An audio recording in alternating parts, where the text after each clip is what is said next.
स्वागत है आप लोगों का मेरे चैनल द ज्ञान सिविल सर्विसेज में। मैं आनंद सचिवालय सहायक CGL CHSL MTS को देखते हुए कंप्लीट मैथमेटिक्स का बैच आप लोग के बीच लेकर के आए हैं। इसमें हम रेशियो एंड प्रोपोर्शन पार्टनरशिप पढ़ चुके हैं, एलिगेशन एंड मिक्सचर हम पढ़ रहे थे और इसका एक क्लास भी ऑलरेडी हो चुका है। इसमें हम लोग 12 क्वेश्चन तक पढ़ चुके थे। आज इसका दूसरा सेट हम डिस्कस करेंगे। देखिए क्वेश्चन नंबर 13 से है कि 20 लीटर के दूध और पानी में 3:1 के अनुपात में है। इस मिश्रण में दूध की मात्रा कितनी मिलाई जाए कि दूध और पानी का अनुपात 4:1 हो जाएगा। देखिए क्वेश्चन में कह रहा है कि एक बर्तन है 20 लीटर के मिश्रण वाला, जिसमें मिल्क और वाटर ये है 3:1 में।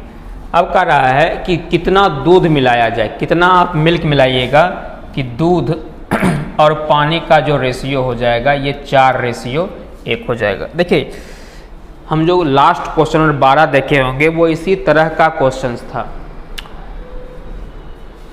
अगर बोला जाए कि टोटल मिश्रण कितना है 20 लीटर, आपके पास पहले 20 लीटर का मिश्रण था और ये है पहले वाला रेशियो। तो पहले टोटल मिश्रण कितना 4, लेकिन है कितना 20। तो ये एक हमारा कितना निकल जाएगा 5 निकल जाएगा। 3 का वैल्यू क्या हो जाएगा 15 लीटर और इसका वैल्यू 5। देखिए पहले जो 20 लीटर मिश्रण था इसमें दूध और पानी का अनुपात 3:1 था। तो टोटल मिश्रण हो गया 3:1 4, लेकिन है 20। 1 का वैल्यू 5, 3 का वैल्यू 15 और 1 का वैल्यू 5 हो गया। कहने का मतलब पहले 20 लीटर के मिश्रण में 15 लीटर दूध होगा तो 5 लीटर क्या होगा पानी होगा। अब क्या कर रहा है इस मिश्रण में दूध की मात्रा, देखिए दूध मिलाया गया है तो दूध बढ़ेगा, कभी भी पानी नहीं बढ़ेगा। तो पानी पहले कितना था 5, बाद में भी कितना रहेगा 5 ही रहेगा। देखिए लेकिन बाद में कितना कर रहा है 1, यही 1 बन जाएगा 5। तो 4 का वैल्यू कितना हो जाएगा 1 का वैल्यू 5, तो 4 का वैल्यू हो जाएगा 20। अब देखिए ये कितना बन गया 15 से बढ़ करके हो गया 20, कितना बढ़ा है 5 लीटर। तो बाद में 5 लीटर दूध मिलाया गया होगा।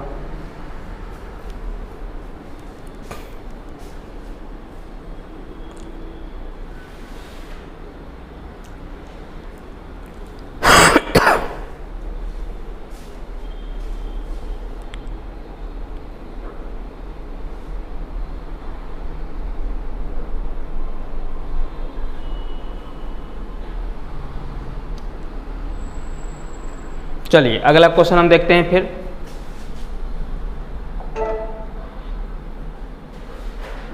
14 नंबर है 67 रुपया 50 पैसा की राशि को 150 बच्चों के बीच बांटा गया है कि प्रत्येक लड़के को 50 पैसा और प्रत्येक लड़की को 35 पैसा प्राप्त होता है। तो बताएं लड़कों की संख्या कितनी थी। देखिए 67 रुपया 50 पैसा को लड़का और लड़की के बीच में बांटा गया है। देखिए एलिगेशन हम लगा देते हैं, ये बॉय और ये गर्ल। देखिए क्या कर रहे हैं लड़का को मिला है 50 पैसा, तो लड़का को दे देते हैं हम 50 पैसा। लड़की को मिला है 35 पैसा, तो लड़की को दे देते हैं हम 35 पैसा। ये जो दिया गया है एक लड़का और एक लड़की का दिया गया है, तो यहाँ पे हम एक आदमी का रखेंगे, जबकि टोटल रुपया है, टोटल है आपका 67 रुपया 50 पैसा और इसको बांटना है 150 बच्चा के बीच। तो 150 से इसको हम डिवाइड कर देंगे तो एक व्यक्ति को कितना मिलेगा ये पता चल जाएगा। एक व्यक्ति का हिस्सा क्या होगा ये हमें पता चल जाएगा। तो देखिए इसको हम सॉल्व करेंगे, ये पॉइंट हटा देंगे, यहाँ 100 आ जाएगा। तो ये 0 कट गया, 15 चौके 60, 15 पचे 75, मतलब एक व्यक्ति को कितना मिल गया 0.45 पैसा, मतलब 45 पैसा मिल गया।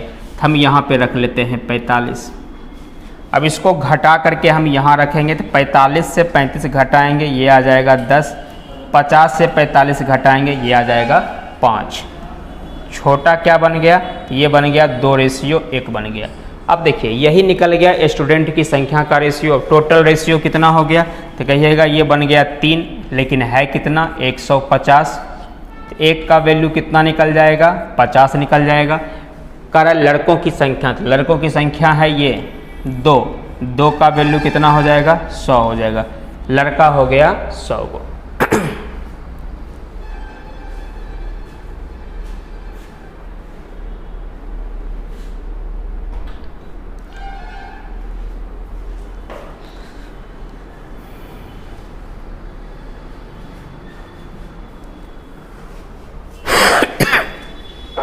100 वो लड़का हो गया। एक बार फिर से हम बताना चाहेंगे, यहाँ पे एक लड़के का हिस्सा हो गया 50 और एक लड़की का हिस्सा हो गया 35। तो यहाँ पे हमको एक आदमी का हिस्सा रखना पड़ेगा या फिर एक बच्चे का हिस्सा रखना पड़ेगा जो 150 बच्चा है। तो टोटल रुपया है 67 रुपया 50 पैसा, इसको बांटना है 150 बच्चों के बीच, तो एक का हिस्सा हो जाएगा 45 पैसा। तो यहाँ पे हम एक का हिस्सा रख करके सॉल्व कर लिए। चलिए अगला क्वेश्चन हम देखते हैं।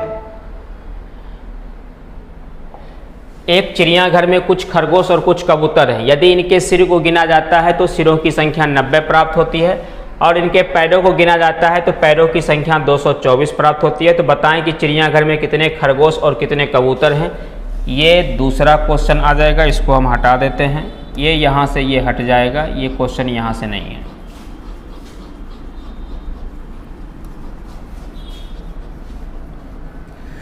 ये नहीं है, ऊपर वाला क्वेश्चन है। अब देखिए, हम चाहे तो यहाँ से भी एलिगेशन लगा लेते हैं। खरगोश, R for rabbit, P for pigeon. अगर बोला जाए खरगोश को कितने पैर होते हैं तो आप बोलिएगा खरगोश को 4 पैर होते हैं। पिजन के कितने पैर होते हैं तो पिजन को 2 पैर होते हैं, तो यहाँ पे 2 रख दिए। अब हम यहाँ पे पैर रखें तो यहाँ पे एक जानवर का पैर रखना पड़ेगा।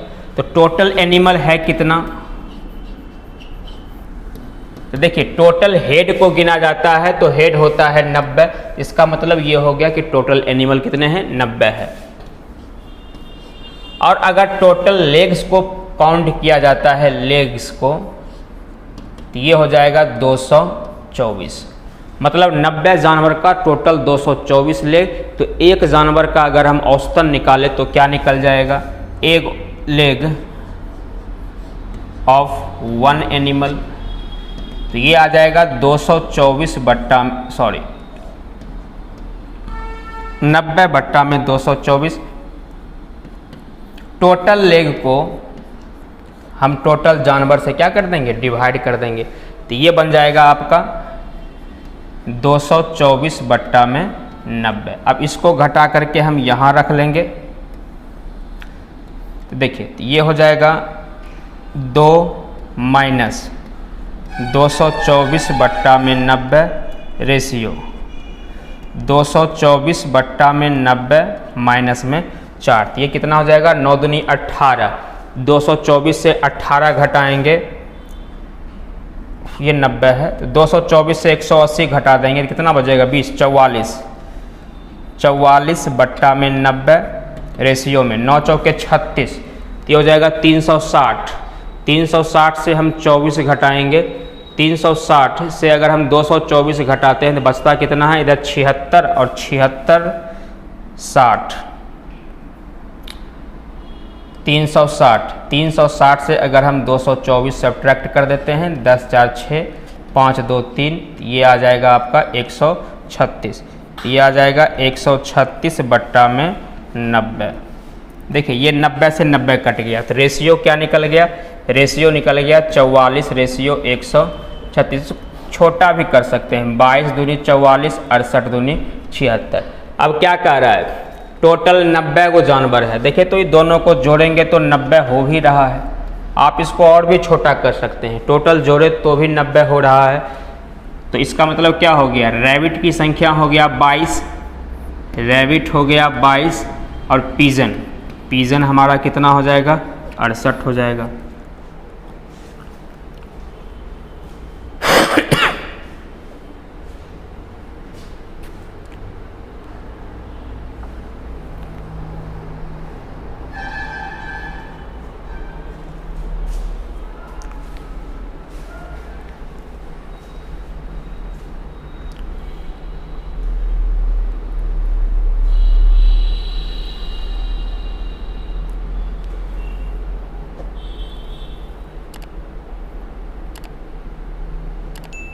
देखिए इसको एक और मेथड से हम बना सकते हैं और इस मेथड का प्रयोग हम पिछले क्वेश्चन में भी कर सकते थे। देखिए हम एक और मेथड से हम इसको बना देते हैं। देखिए करना क्या है कि सिरों की संख्या 90 होती है, मतलब हेड कितना हो जाता है, हेड ये हो जाता है 90, लेग्स हो जाता है 224। तो हम क्या करते हैं, जितना टोटल जानवर है ना उसी को या तो रैबिट मान लेते हैं या फिर पिजन मान लेते हैं। अगर आपसे बोला जाए कितना जानवर है, तो अगर हेड गिनता है तो 90 होता है, तो इसका मतलब सबके पास तो एक ही हेड होता है। इसका मतलब टोटल नंबर ऑफ एनिमल्स कितने हैं, 90 हैं। तो हम क्या करेंगे, इस 90 को ही मान लेंगे, या तो 90 कबूतर है या फिर 90 खरगोश है, जो इच्छा है आप मान लीजिए, वहाँ से बनेगा। तो मान लेते हैं number of rabbit equal to 90। आपका मन है कबूतर को मान सकते हैं। अच्छा, एक रैबिट को 4 पैर होता है और पिजन को 2 पैर होता है। तो एक रैबिट को 4 पैर, तो 90 रैबिट को तो कहिएगा 360 पैर। लेकिन पैर की संख्या है कितना, 224। यहाँ पे कितना आ गया, 360 आ गया, मतलब ये ज़्यादा आ गया। तो कितना ज़्यादा आ गया है, तो हम घटा लेंगे तो पता चल जाएगा। 10 4 6, 5 2 3, 3 2 1, 136 आ गया। अब इसको हम डिवाइड कर देंगे, किससे डिवाइड कर देंगे, तो एक रैबिट और एक पिजन के अंतर, पैरों के अंतर से, इसको हम 2 से डिवाइड कर दिए। तो ये हो गया 2 6 के 12, ये कितना निकल गया, 68 निकल गया। हम क्या माने थे, रैबिट माने थे, तो जो वैल्यू जो निकलेगा ना वो जस्ट उल्टा निकलेगा। हम रैबिट माने थे तो यहाँ से पिजन निकल जाएगा कितना, 68। तो रैबिट कितना हो जाएगा, रैबिट हो जाएगा आपका 22। आप इस तरीके से भी बना सकते थे या फिर आप एलिगेशन लगा सकते थे, दोनों से बनेगा।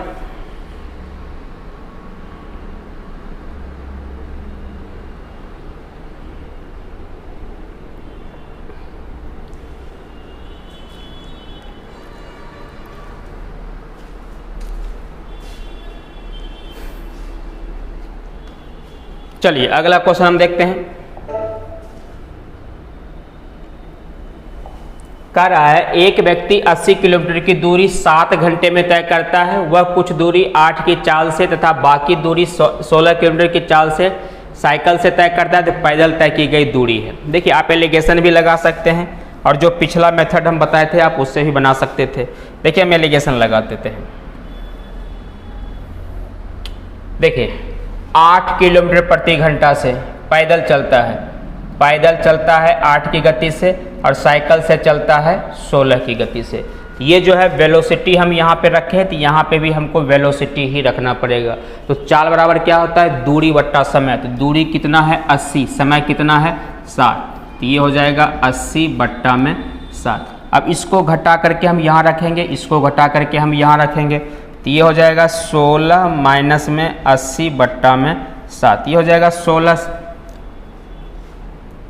72 से 112 में से 80 घटाएंगे तो ये आ जाएगा 32 बट्टा में 7। अब इसको घटा करके हम यहाँ रखेंगे तो ये हो जाएगा 80 बट्टा 7 माइनस में 8, तो ये हो जाएगा 8 7 56, 80 से 56 घटाएंगे तो ये निकल जाएगा 24 बट्टा में 7।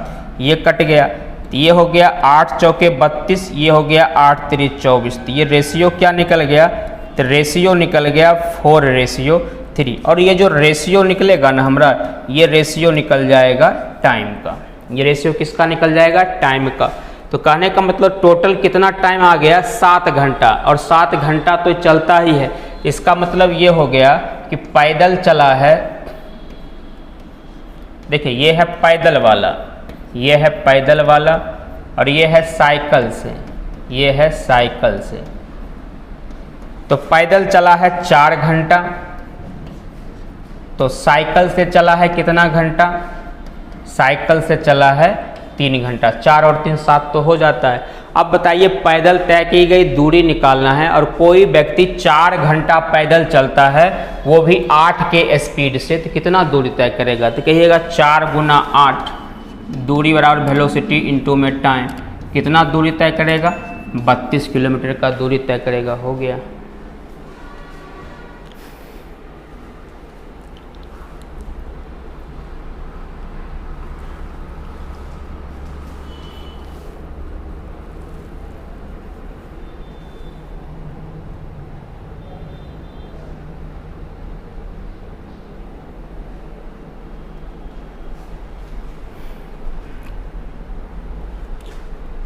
चलिए अगला क्वेश्चन हम देखते हैं।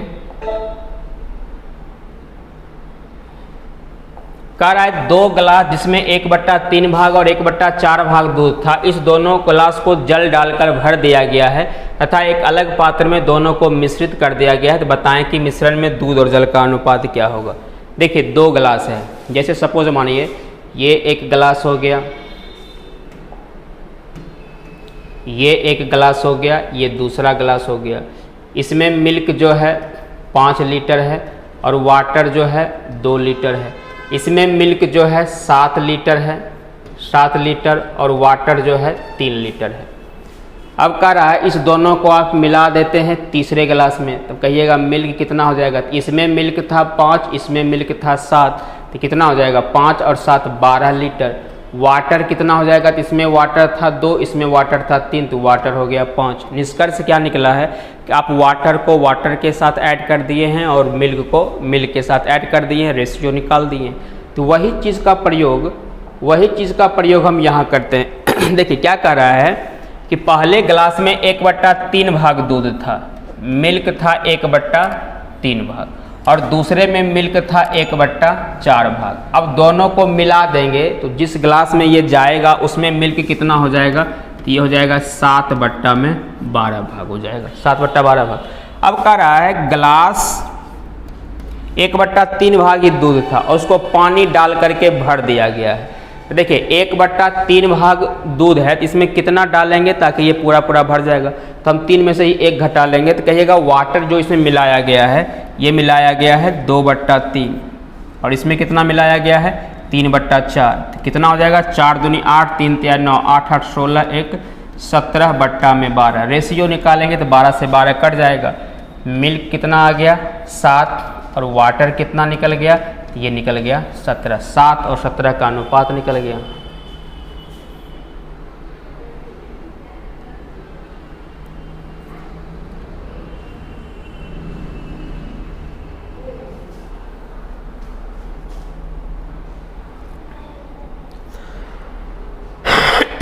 चलिए अगला क्वेश्चन देखते हैं बिना विलंब किए हुए।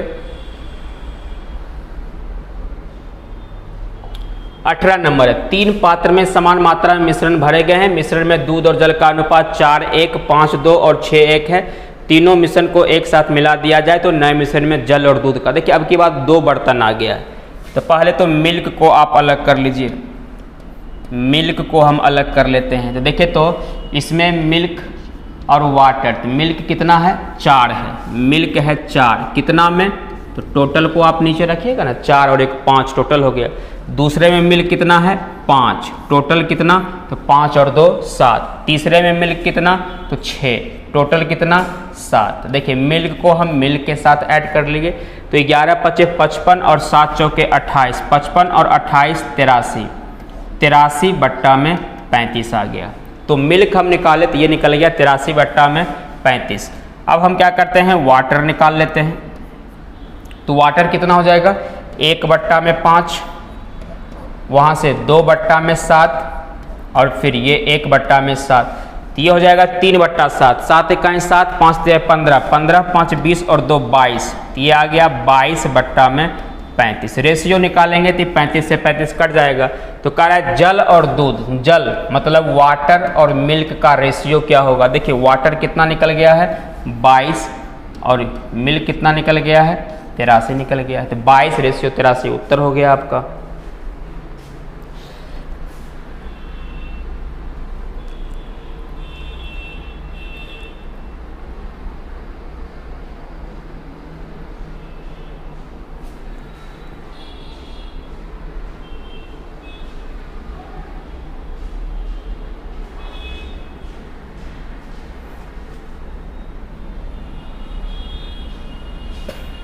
चलिए अगला देखते हैं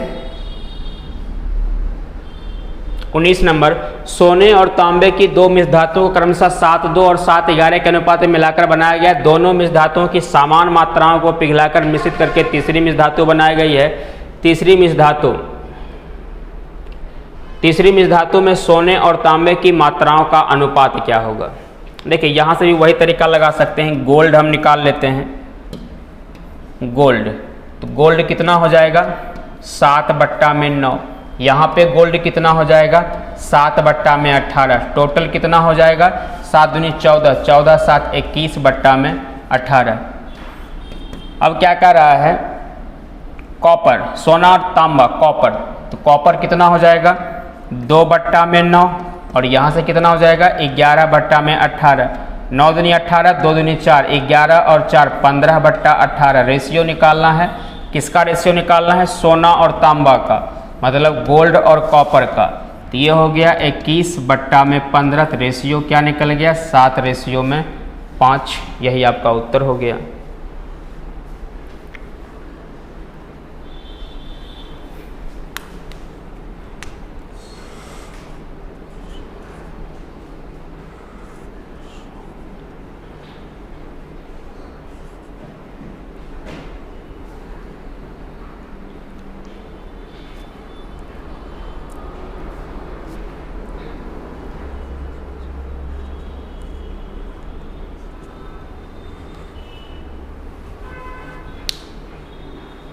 देखिए एक और तरीका आप लगा सकते थे इस क्वेश्चंस को बनाने के लिए। एक और तरीका आप लगा सकते थे, दूसरा तरीका भी हम आपको बता देते हैं।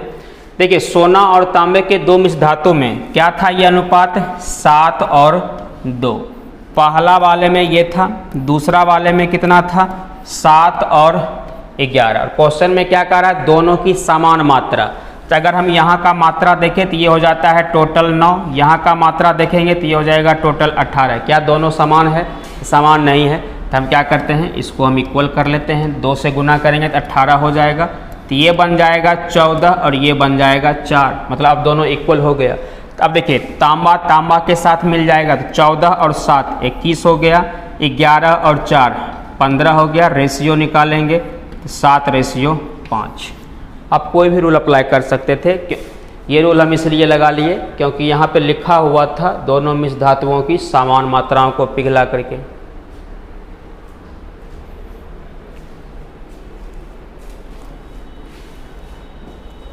चलिए अगला क्वेश्चन देखते हैं।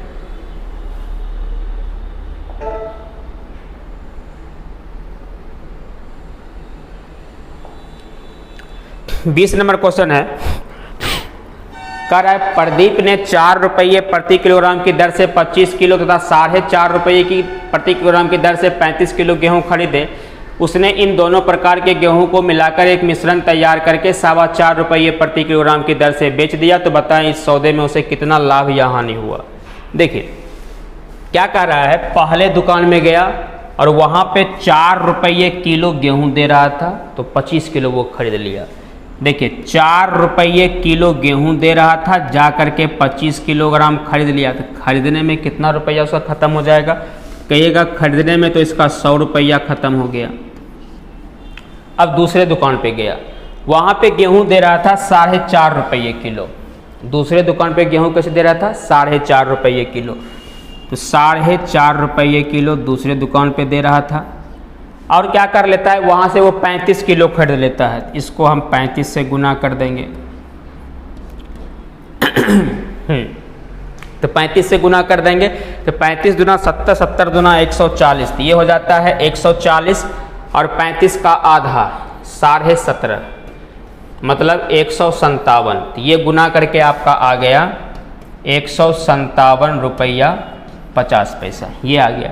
अब क्या कह रहा है कि इन दोनों प्रकार के गेहूं को मिला देता है। अब देखिए मिला देता है तो 25 किलोग्राम यहाँ पे था, 35 किलोग्राम यहाँ पे था, कितना हो गया? 30 50 10 60 किलोग्राम हो गया।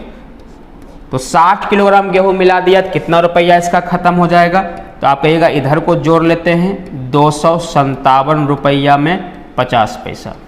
60 किलोग्राम गेहूं को खरीदने में लग गया, ये खरीदने में लग गया है। ₹257 50 पैसा। अब 60 किलो गेहूं खरीदा है तो 60 किलो गेहूं ही बेचेगा, लेकिन बेचा कैसे है? ₹4.25 की दर से। अब देखिए ₹4.25 की दर से ₹4.25 की दर से 60 किलोग्राम गेहूं को खरीदेगा तो 6 चौके 24 240 और 1/4 15 55 255 आ जाएगा। तो ये आ जाएगा ₹255, मतलब ये आ गया बेच करके पैसा ये आ गया बेच करके पैसा। अब देखिए खरीद करके आया था ₹257 50 पैसा, बेच करके आया है ₹255 है, मतलब इसको लॉस हुआ है। तो लॉस कितने का हो जाएगा? तो कहिएगा लॉस जो हो जाएगा वो आ जाएगा ₹2.5 का लॉस हो जाएगा। देखिए हमको सिर्फ लॉस ही बताना था, यहाँ पे लाभ या हानि परसेंट की बात ही नहीं कर रहे थे। तो ₹2.5 आपका उत्तर हो जाएगा।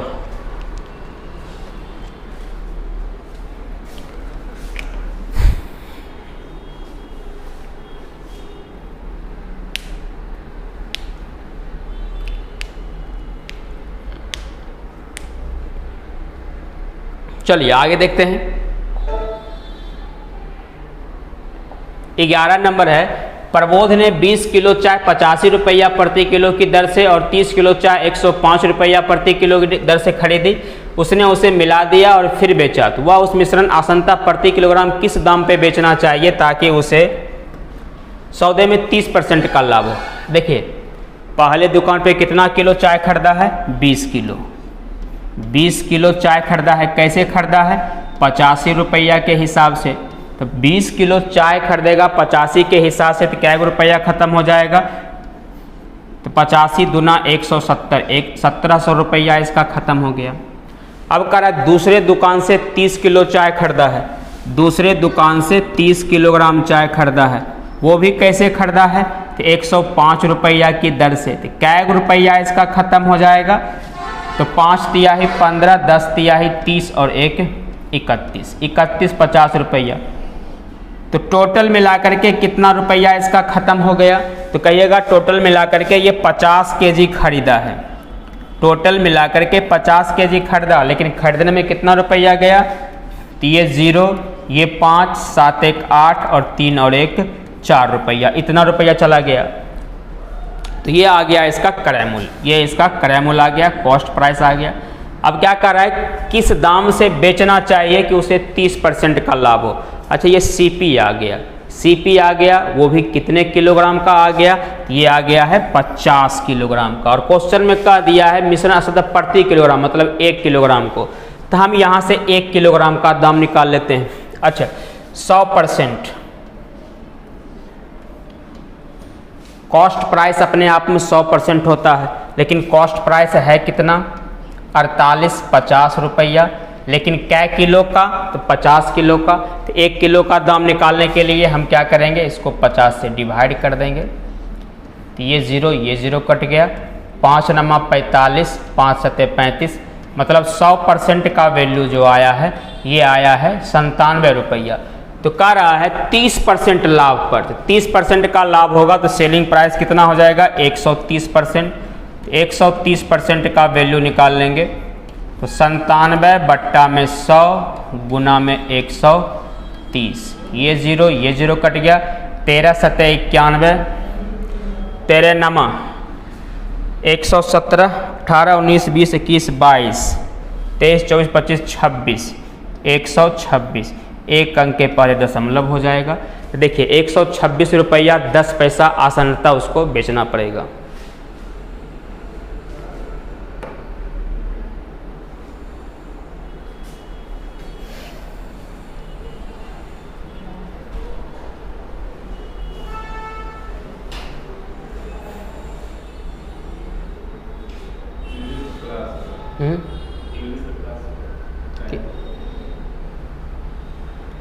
और क्वेश्चन अभी